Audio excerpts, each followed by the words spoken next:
আজ আবারও শেয়ার করে নিচ্ছি একটা ভীষণ হেলদি এবং টেস্টি স্মুদি রেসিপি। প্রথমেই এখানে আমি 2 গ্লাস মতো দুধ নিয়ে নিয়েছি। এখানে আজকে আমি অভিজিৎ এবং আমার দুজনের জন্যই স্মুদিটা বানাচ্ছি। তারপরে এখানে দিয়ে নিচ্ছি 2টো খেজুর। এই সিডলেস খেজুরগুলো আনা কিন্তু আমার কস্কো থেকে। তারপরে আমি এখানে অ্যাড করছি 2টো ওয়ালনাট, তারপরে দিচ্ছি আমি কিছু কাজু বাদাম। আমি কাজু বাদাম এবং আলমন্ডস বাদামটা অল্টারনেটিভ ডেজে ইউজ করি। এরপরে আমি এখানে দেবো স্মুদির মেন ইনগ্রেডিয়েন্ট, সেটা হচ্ছে রোলড ওটস। এখানে ওটসটা আজকে আমি প্রায় 6 চামচ মতো দিয়েছি, যেহেতু দুজনের জন্য বানাচ্ছি। এরপরে আমি এর মধ্যে দেব আজকের স্পেশাল উপকরণ, সেটা হচ্ছে ফ্রেশলি কাটেড ম্যাঙ্গোস।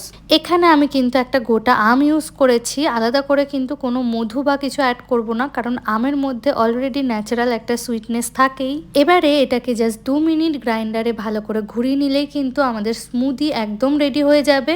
সকালবেলা করে এই স্মুদি খেতে কিন্তু আমার এখন বেশ ভালো লাগে এবং সারাদিন শরীরটা বেশ ঝরঝরে ফিল হয়। তবে একটা সময় ছিল জানেন, যখন আমি এই স্মুদি মোটে খেতেই পারতাম না, কিন্তু সবটাই অভ্যাস। এখন আমার মনে হয় এই স্মুদি ছাড়া যেন সকালটা ঠিকঠাকভাবে শুরুই হয় না। ব্যাস, আমাদের হেলদি অ্যান্ড টেস্টি স্মুদি কিন্তু একদম রেডি। এখানে আমি কিছু ওভারনাইট সোকড চিয়া সিডসও কিন্তু ওপর থেকে দিয়ে দিয়েছি একটু গার্নিশিং এর জন্য। ট্রাস্ট মি, এটা খেতে কিন্তু ভীষণ ভালো হয়।